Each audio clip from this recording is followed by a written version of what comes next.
हे दोस्तों, SK classes में आपका स्वागत है। जैसा कि आपको पता है कि मैंने मेजर थ्योरी पे एक प्लेलिस्ट बनाई है और इस प्लेलिस्ट में मैंने बहुत ही important topics, definition, examples cover किए हैं और बहुत ही इंपॉर्टेंट थ्योरम का एक्सप्लेनेशन विद प्रूफ भी दिया है। बट इस प्लेलिस्ट का जो पहला वीडियो है वो बहुत ही ज़्यादा इंपॉर्टेंट है क्योंकि वो बहुत से थ्योरम में यूज़ किया गया है। ये थ्योरम जितना सिंपल दिखता है उतना सिंपल वो है नहीं, जैसा कि इसकी वीडियो की लेंथ से आप समझ सकते हो। बहुत ही ज़्यादा स्ट्रॉन्ग थ्योरम है और इसे समझना अपने आप में ही चैलेंजिंग है। जब मैंने ये थ्योरम पर वीडियो बनाया और पोस्ट किया तब मुझे बहुत ही आसान लगा, बट बाद में लोगों ने कमेंट्स में अपने डाउट पूछे तो मैं तंग रह गया। फिर सोचा क्यों ना इसी डाउट को क्लियर करते हुए एक वीडियो बनाया जाए। तो भाइयों और उनकी बहनों, तो आज का कार्यक्रम शुरू करते हैं। तो जैसा कि आप देख सकते हो ये हमारे मेजर थ्योरी का पहला वीडियो है और इस थ्योरम पे मैंने ऑलरेडी प्रूफ दे रखा है। आपको डिस्क्रिप्शन में लिंक मिल जाएगा, आप चाहे तो वहाँ पे जाके देख सकते हो। अब ये जो थ्योरम है बहुत ही ज़्यादा सिंपल थ्योरम है, बहुत ही चीज़ें जो लिखी गई है बहुत ही समझना भी इसको आसान है, बट इसके पीछे बिहाइंड द वर्ड्स जो चीज़ें छुपी हुई है वो बहुत से लोगों को नहीं पता है। उनको लगता है जैसा आपने स्टेटमेंट पढ़ लिया वही चीज़ें, जी बिल्कुल ऐसा कुछ नहीं है। इसके पीछे बहुत ही बड़ा एक पावरफुल स्टेटमेंट है, पावरफुल इम्पैक्ट है जो कि आपको समझना बहुत ही ज़रूरी है। तो ये थ्योरम सिंपली क्या कहता है इसको पहले हम समझेंगे, फिर मैं आपको उसका एक्सप्लेनेशन दूंगा और जो डाउट्स मेरे पास आए हैं उस डाउट को हम रिजॉल्व करेंगे। सबसे पहले देख लेते हैं थ्योरम कहना क्या चाहता है। तो थ्योरम का स्टेटमेंट क्या कहता है, given real numbers a and b such that a is less than equal to b plus epsilon for every epsilon greater than 0 then this inequality holds, that is a is less than equal to b। तो simple सा statement है, क्या कह रहा है, तो ये theorem को मैं कब यूज़ कर सकता हूँ, जब मेरे पास दो रियल नंबर गिवन होने चाहिए। तो फर्स्ट थिंग मेरे पास क्या होने चाहिए, दो रियल नंबर होने चाहिए। मान लेते एक है रियल नंबर a और दूसरा रियल नंबर है b, ये दो रियल नंबर हमारे पास सबसे पहले होने चाहिए। नेक्स्ट थिंग क्या बोल रहा है, वो रियल नंबर ऐसे लो, मतलब आपके पास तो रियल नंबर दे रखे हैं, उसके बाद वो रियल नंबर ने क्या करना चाहिए, वो ये कंडीशन सेटिस्फाई करनी चाहिए, ये कंडीशन। अब वो ये कंडीशन क्या चीज़ है, ये इनइक्वालिटी होल्ड होनी चाहिए, that is a is less than equal to b plus epsilon, ये इनइक्वालिटी होनी चाहिए। बट कैसे एप्सिलॉन के लिए, कोई भी एप्सिलॉन लीजिए जो कि क्या होना चाहिए, पॉजिटिव होना चाहिए, मतलब नेगेटिव नहीं होना चाहिए, पॉजिटिव रियल नंबर होना चाहिए, चाहे वो डेसिमल में हो या फिर एक इंटीजर हो, कैसे भी नंबर चलेगा, चाहे वो बहुत ही छोटा नंबर हो चाहे वो बहुत ही बड़ा नंबर हो, कोई भी एप्सिलॉन लीजिए। बट कंडीशन क्या है, ये इनइक्वालिटी कब होल्ड होनी चाहिए, सारे एप्सिलॉन के लिए ट्रू होनी चाहिए, सारे एप्सिलॉन के लिए। अगर किसी कंडीशन ने, किसी दो नंबर ने अगर ये दो कंडीशन सेटिस्फाई कर ली, किसी भी नंबर ने अगर ये कंडीशन सेटिस्फाई कर ली ना, तो आप वहाँ से बोल सकते हैं कि a is less than equal to b। ये वो स्टेटमेंट कहना चाहता है, ठीक है। इसका जो प्रूफ है हमने ऑलरेडी देख रखा है, तो उसके प्रूफ की बात हम नहीं करेंगे, सीधा इसका एक्सप्लेनेशन की पार्ट देखेंगे। एग्जाम्पल के तौर पर अगर मैं बात बोलूँ, सपोज मैंने a ले लिया मैंने 5 और सपोज मैं b ले लेता हूँ 6, ठीक है। अब उसके बाद क्या करना है, मेरे पास फर्स्ट थिंग इस थ्योरम को यूज़ करना है, तो फर्स्ट ऑफ ऑल मेरे पास दो रियल नंबर होने चाहिए जो कि मैंने ले लिया है, एक ले लिया है 5 और दूसरा ले लिया है 6। अब उसके बाद क्या करना है, मुझे ये इनइक्वालिटी होल्ड करवानी है। बट ये इनइक्वालिटी कब होल्ड होनी चाहिए, सारे एप्सिलॉन के लिए, सारे एप्सिलॉन के लिए, मतलब हर एक रियल नंबर के लिए, ठीक है। सपोज मैंने ले लिया 5 और इस यहाँ पे एप्सिलॉन लेना पड़ेगा सबसे पहले, तो टेक एप्सिलॉन, सपोज एप्सिलॉन ले लेता हूँ मैं 0.2 ले लेता हूँ सपोज, ठीक है। क्या उसके लिए ये इनइक्वालिटी होल्ड होगी, सपोज मैंने अगर ये ले लिया तो इनइक्वालिटी कैसी बन जाएगी हमारी, a की वैल्यू हमने ली है 5 which is less than equal to b, b is 6 plus 0.2, 6 plus 0.2 कितना होता है, दैट इज 6.2। यहाँ पे इनइक्वालिटी, जो इक्वालिटी इसको लगा नहीं सकते क्योंकि यहाँ पे ये चीज़ है, ये बड़ी है, स्ट्रिक्टली ग्रेटर देन है। तो यहाँ पे देख सकते हो कहीं ना कहीं ये इनइक्वालिटी होल्ड हो गई। बट ये इनइक्वालिटी होल्ड हुई कब, होल्ड हुई जब मैंने एप्सिलॉन 0.2 लिया। उसी तरह मुझे यहाँ पे कितने एप्सिलॉन लेने पड़ेंगे, ऐसे करोड़ों, इम्पॉसिबल, पता नहीं कितने सारे हमारे पास एप्सिलॉन पड़े हुए, इतने सारे रियल नंबर है, हर एक पे लिए तो हम अप्लाई नहीं कर सकते। तो यहाँ पे आपको पैटर्न देखना है, ठीक है, वो चीज़ आपको दिखनी चाहिए, क्योंकि यहाँ पे जो 6 है ना, 6 ऑलरेडी 5 से कहीं ना कहीं बड़ा है, उसके अंदर आप जो चाहे वैसे रियल नंबर ऐड करो तो डेफिनेटली ये टर्म ऑफिस से क्या बनेगा, ग्रेटर देन तो बनेगा ही बनेगा, ठीक है। तो यहाँ पे ये जो ऑब्जर्वेशन है ना, वो 6 खेल रहा है, सारा खेल वो 6 खेल रहा है, क्योंकि 6 ऑलरेडी 5 से बड़ा है। अब उस 6 के अंदर आप जो चाहे वो एप्सिलॉन ऐड कर दो, चाहे वो सबसे छोटा हो चाहे वो बड़ा हो, अगेन जो भी नंबर बनेगा वो हमारे नंबर से क्या होगा, बड़ा ही होगा, ठीक है। तो ये वो कह रहा है। तो इसके लिए हमें क्या करना है, हर एक एप्सिलॉन के लिए दिखाना पड़ेगा, बट हर एक एप्सिलॉन के लिए पॉसिबल नहीं है क्योंकि करोड़ों हमारे पास एप्सिलॉन पड़े हुए हैं। तो यहाँ पे बस आपको पैटर्न ऑब्जर्व करना है जो कि ट्रू है। क्या आप ये अग्री करते हो क्या कि ये जो मैंने नंबर्स लिए है a = 5 और b = 6, उसके लिए मैं जो चाहे वो एप्सिलॉन ले लूँ, जो चाहे कैसा भी एप्सिलॉन ले लूँ, उसके लिए डेफिनेटली ये इनइक्वालिटी होल्ड होने वाली है, ठीक है। ये अग्री करते हो तो फिर आप कॉन्ग्रेचुलेशन, आपको बहुत ही अच्छे से ये पार्ट समझ में आ गया है, ठीक है। अगर यहाँ पे जो चाहे आप वो एप्सिलॉन ले लो, उसके लिए इनइक्वालिटी होल्ड हो रही है, तो बाय यूजिंग दिस थ्योरम, ये थ्योरम क्या कहता है, अगर आपके पास दो रियल नंबर है और वो ये इनइक्वालिटी होल्ड कर रहा है हर एक एप्सिलॉन के लिए, तो आप यहाँ से सक्सेसफुली बोल सकते हो a is less than equal to b, ठीक है। यहाँ पे लेस देन इक्वल तो नहीं आएगा, बट ग्रेटर देन जरूर आ जाएगा, क्योंकि हमें पता नहीं है कि a और b कैसे नंबर है, इसलिए यहाँ पे इक्वल टू की साइन दे रखी है, वेदर दे आर सेम और नॉट। तो यहाँ पे आपको ये चीज़ समझ में आ गई होगी कि ये थ्योरम हमें कब यूज़ करना है। उसके लिए हमारे पास गिवन पार्ट में क्या होनी चाहिए, फर्स्ट ऑफ ऑल आपके पास होना चाहिए दो रियल नंबर से a एंड b, और सेकंड थिंग ये इनइक्वालिटी होल्ड होनी चाहिए, that is a is less than equal to b plus epsilon. सारे ही एप्सिलॉन के लिए ये रिजल्ट होल्ड होनी चाहिए, तो ही आप बोल सकते हो a is less than equal to b, ठीक है। आई होप गाइस आपको ये चीज़ समझ में आई होगी। अब बात करते हैं ऐसे एग्जांपल्स की जहाँ पे ये इनइक्वालिटी होल्ड नहीं होगी, दैट मीन्स हम वहाँ पे ये थ्योरम यूज़ नहीं कर सकते। तो कौन सा ऐसा एग्जांपल हम लें ताकि ये थ्योरम वहाँ पे यूज़ ना कर पाए, तो बढ़ते उस एग्जांपल की तरफ। तो मान लेते हैं मैंने a की वैल्यू ले ली 3 और b की वैल्यू ले ली 2। तो ये थ्योरम यूज़ करना है, फर्स्ट ऑफ ऑल मेरे पास दो रियल नंबर होने चाहिए जो कि मैंने सिलेक्ट कर लिया। अब उसके बाद हमें क्या चाहिए, ये इनइक्वालिटी होल्ड होनी चाहिए सारे ही एप्सिलॉन के लिए, ठीक है। अब अगर सपोज मैंने ले लिया एप्सिलॉन की वैल्यू 5, ठीक है, एप्सिलॉन की वैल्यू 5 ले लेते हैं। फिर उसके बाद a is less than equal to b plus epsilon, check करते ये होल्ड हो रहा है कि नहीं हो रहा है। a की वैल्यू है 3, b की वैल्यू है 2 प्लस 5। अरे वाह भाई साहब, ये तो अच्छा खासा होल्ड हो रहा है, that is 3 is less then 7, अच्छा खासा होल्ड हो रहा है। तो क्या हम जज कर सकते हैं, क्या हम बोल सकते हैं डायरेक्टली कि 3 is less than equal to 5, क्या हम डायरेक्टली बोल सकते हैं? जी बिल्कुल नहीं, आप तुरंत कंक्लूजन दे ही नहीं सकते हो। आपने एक एग्जांपल लिया मतलब पर्टिकुलर नंबर्स ले लिए और एक ही एप्सिलॉन की चॉइस पे आप जज कर रहे हो, ये तो गलत हुआ ना। आप पे कहा गया साफ साफ, जो कि बहुत से लोगों ने ये वर्ड देखा ही नहीं है, फॉर एवरी एप्सिलॉन, हर एक एप्सिलॉन के लिए ट्रू होना चाहिए। आपने जो लिया है वो सिर्फ 5 के लिए लिया है, ठीक है, हर एक एप्सिलॉन के लिए ट्रू होना चाहिए। आपने 5 के लिए लिया मतलब क्या जज कर सकते हो? नहीं, सारे एप्सिलॉन के लिए ट्रू करना है। मान लीजिए अगर मैंने ले लिया एप्सिलॉन की वैल्यू 0.2, सारे बोला है तो जो चाहे वो ले लो, मैंने ले लिया 0.2, ठीक है। अब उसके लिए चेक करते हैं क्या इनइक्वालिटी होल्ड होती है कि नहीं होती है, that is a is less than equal to b plus epsilon. a की वैल्यू है 3 प्लस b की वैल्यू कितनी है, 2 है, plus a 3 is less than equal to b की वैल्यू हमने ली थी 2 plus 0.2, that is 3 is less than equal to 2.2। क्या ये इनइक्वालिटी ट्रू है? जी बिल्कुल नहीं।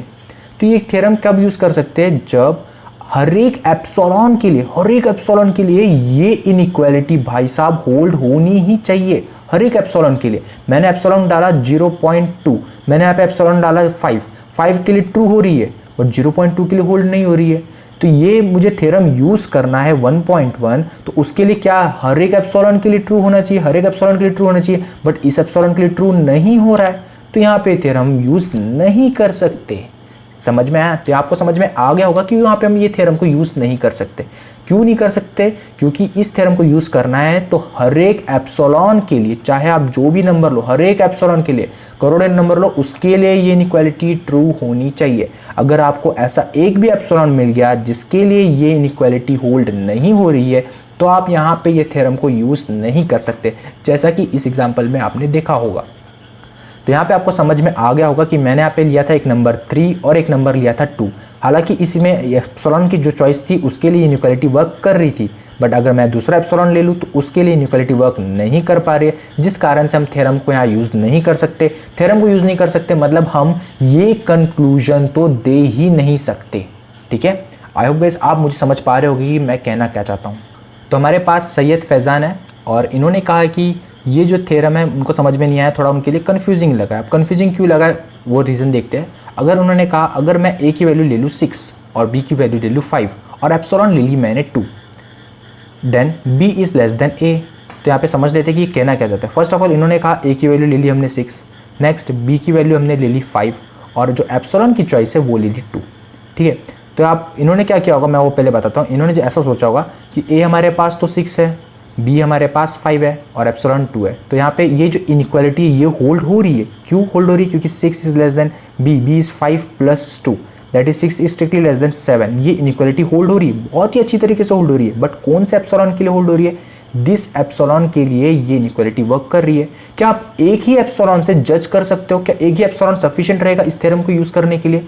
जी बिल्कुल नहीं, एक एप्सिलॉन से आप जज कर ही नहीं पाओगे, एक एप्सिलॉन के थ्रू आप इस थ्योरम को यूज कर ही नहीं पाओगे। आपको हर एक एप्सिलॉन के लिए पॉसिबल है, हर एक एप्सिलॉन के लिए आपको चेक करना है, हर एक एप्सिलॉन के लिए। यहाँ पे इन्होंने जो एप्सिलॉन लिया बस एक से जज किया, अगर मैं इसी एप्सिलॉन की जगह पे मैंने 0.2 डाला, क्या ये इनइक्वालिटी होल्ड होगी उस टाइम पे? That is 6 is less than 5 plus 0.2। जी भाई साहब ये बिल्कुल होल्ड नहीं होगी, क्योंकि यहाँ पे बन जाएगा हमारा 6 इज लेस देन 5.2। क्या ये ट्रू है? जी ट्रू नहीं है।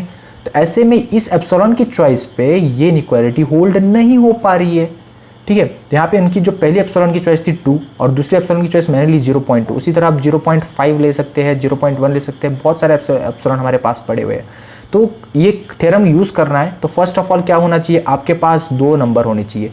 एक नंबर को मैंने कह दिया ए और बी, जो कि दोनों ही रियल नंबर होने चाहिए, ठीक है। सेकंड थिंग क्या होना चाहिए, वो ये कंडीशन सेटिस्फाई करना चाहिए, that is a is less than equal to b plus epsilon. ये इनइक्वालिटी होल्ड करनी चाहिए सारे ही एप्सिलॉन के लिए। देखिए इस एप्सिलॉन के लिए वर्क कर रहा है, अगर मैंने एप्सिलॉन की वैल्यू यहाँ पे सपोज 5 ले ली तो इसके लिए भी वर्क कर रहा है, बट इन एप्सिलॉन के लिए तो वर्क कर ही नहीं रहा है। तो यहाँ पे कहाँ आप बोल सकते हो कि सारे एप्सिलॉन के लिए वर्क कर रहा है? जी बिल्कुल नहीं, सारे एप्सिलॉन के लिए वर्क कर ही नहीं रहा है।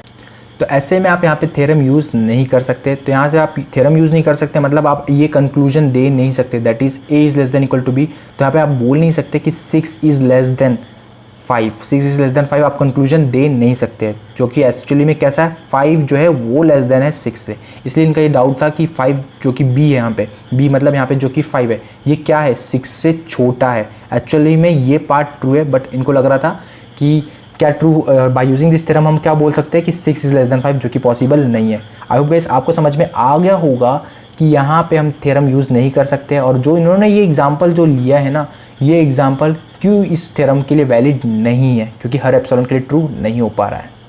तो हमारे पास एक और कमेंट है जो कि निशा रावत जी ने किया है, और इनका जो डाउट है, अगर मैं ए की वैल्यू अगर 4 ले लूँ और बी की वैल्यू 3 ले लूँ और चॉइस ऑफ एप्सिलॉन इज़ 2 ले लूँ, तब तो पहला टर्म ट्रू होगा। पहला टर्म ट्रू होगा, दैट मीन्स वो कह रहे कि ये जो इनइक्वालिटी है ये ट्रू होगी। बट सेकेंड टर्म कैसे ट्रू होगा, कैसे ट्रू होगा, सेकेंड टर्म कैसे ट्रू होगा? भाई साहब आप यहाँ पे जो लिया है ना, आपने जो चॉइस ली है, ए की वैल्यू है 4, बी की वैल्यू है 3, एप्सिलॉन की वैल्यू 2 है, आपने इस पर्टिकुलर एप्सिलॉन के बेसिस पे इस थ्योरम को यूज़ किया है। बट थ्योरम क्या चाहता है कि आप मुझे हर एक, सारे जितने भी एप्सिलॉन है ना, जितने भी रियल नंबर है, सारे नंबर से आप मुझे जज कीजिए। मतलब ये जो आपके नंबर्स है ना, हर एक एप्सिलॉन के लिए ट्रू होने चाहिए। बट आपका जो एप्सिलॉन है ना, सिर्फ इसी के लिए ये इनइक्वालिटी ट्रू हो रही है।